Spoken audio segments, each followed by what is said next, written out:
Hello and welcome to another episode of the INU series. I am Pooja Dwivedi, and in this segment today, we are going to discuss about Lord Mahavir. This topic is very important from the perspective of prelims and also from the perspective of mains examination. So let's begin with these many topics that we are going to discuss. The first one being the news. So today is Mahavir Jayanti, which is celebrated every year, not according to the date, but on the 13th day of or waxing, that is rising half of the Hindu month of Chaitra. So this is with respect to moon, of course, the moon I'm talking about here. According to the Gregorian calendar, it falls in the month of either March or April. And this day celebrates the birth of the 24th Tirthankara of Jainism, Lord Mahavir. Okay. So let's first know about Lord Mahavir.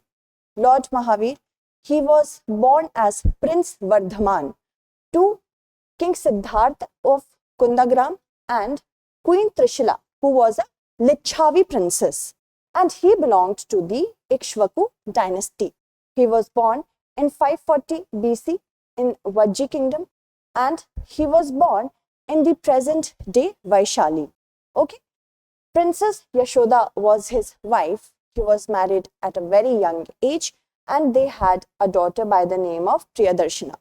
According to the Digambara sect of Jainism, Mahavir never married and Mahavir did not concede to the request of his parents for marriage. But he abandoned the worldly life at the age of 30. That means after the age of 30, he was no longer interested in the luxuries of being a prince, and he went to gain knowledge through intense meditation. Now, when he gained knowledge, it is said that 12 strange dreams consistently made him to gain the knowledge that he was looking for. And he said, Namo Siddhanam, which means I bow down to the liberated souls. And at the age of 42, that means after 12 years of intense meditation, he could gain Kaivalya or omniscience. Okay. The last very important dream that he dreamt of was he was sitting on a throne placed on the summit of Mount Meru. Okay. Ordinary people were able to understand the teachings of Mahavir and his followers because they used Prakrit. This is one of the main reasons that Jainism was so popular. At the time when Brahmanism and Buddhism were there, Jainism became important because Jainism gained importance because, first of all, it was treating men and women as equals when they talked about attaining moksha. Secondly, they were open to all social lives, all people belonging to the all sorts of social lives. They could be kings, they could be workers, daily wage workers, they could be belonging to the downtrodden class. So they were equals. Next, he attained moksha at the age of 72. That means he went to his heavenly abode at the age of 72 in 468 BC at Pavapuri, which is in modern Rajgir in Bihar. So remember all this. Moving on. If we talk about the first Tirthankara, that was Rishabdev, and his symbol was a bull. Okay, Rishabdev's symbol was a bull. The 23rd Tirthankara was Parasvanath, whose symbol was a snake. And the king and queen, that means Queen Trishula, and the father of Vardhaman Mahavir, they were ardent. They used to be devoted to Parasvanath. And if we talk about Mahavir, his symbol was a lion. Okay, so the teachings of Mahavir were such that Mahavir was responsible for reordering the religion and introducing the Jain Sangh. Men and women were to be spiritual equals. And he encouraged participation of people from all sectors. What the premise of his teachings was, every human being, every organism in the world is bonded by karma. If we have the desire to gain more wealth, gain more fame, we can accumulate bad karma. So karma was at the root of everything. He had the three ratnas to get away from this bondage of karma, that is Samyak Darshan, that is right fate, right faith in the right people. Samyak Jnana, that is knowledge, Samyak Gyan, and Samyak Charitra, that means right character. So Gandhar Gautam Swami, he was a disciple of Mahavir, and he compiled everything, the teachings, in 12 parts, sacred scriptures, which were known as 12 Agamas. Okay, so the Agam Sutra by his disciples were put together. It was passed on to the common people through oral recitation, not written. And the teachings included non-violence, ahimsa, not to be violent towards human beings, not to be violent towards even the smallest of the organisms.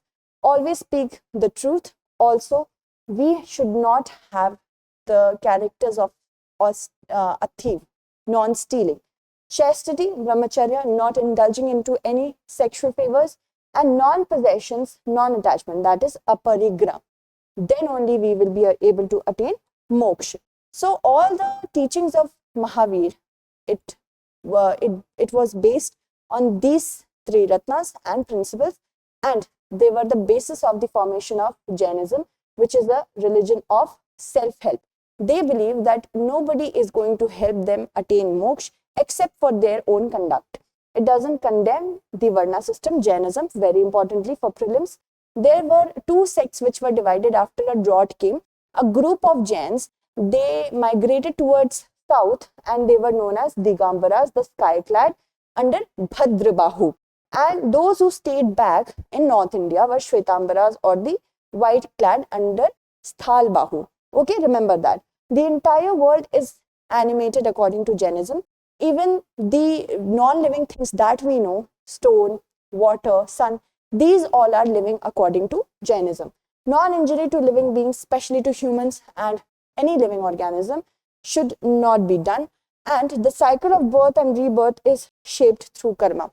So we should have the faith in our good karma. Moving on, if we talk about more asceticism and penance, this is required to free oneself.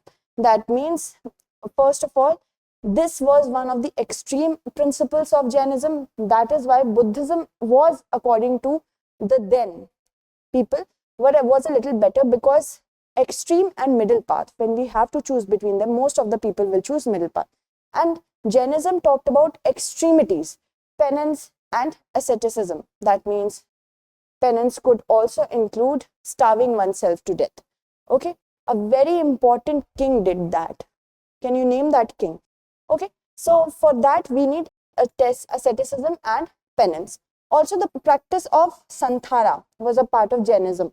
Okay, so all of the things, Santhara, tell me in the comment segment what is Santhara. So all of these things were a part of Jainism.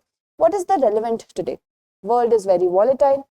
We are seeing violence every day around the world, not only in our country but around the world. Not only in our country, we are seeing it in our society, in our neighborhood. So the world is very violent right now. If we abide by the rules and principles of Jainism, we can have a better karma.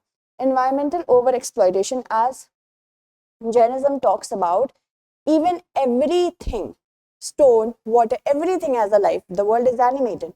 So we should be respectful towards the living organism and not turn our need into greed. The world is getting overexploited and the environment is getting overexploited in the name of development or greed. There is a lack of empathy or relevance, or what do you call it, as stepping into some other person's shoes to know what they are feeling. So that is also taught by Jainism. So these are the 3 points we can talk about. For prelims, this is the question, answer it correctly.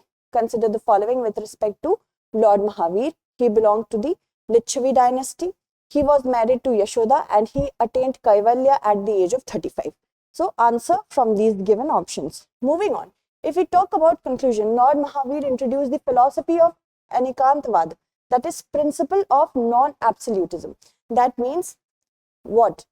It refers to pluralism of existence. It says that truth can be seen from different perspectives. It does not make somebody wrong.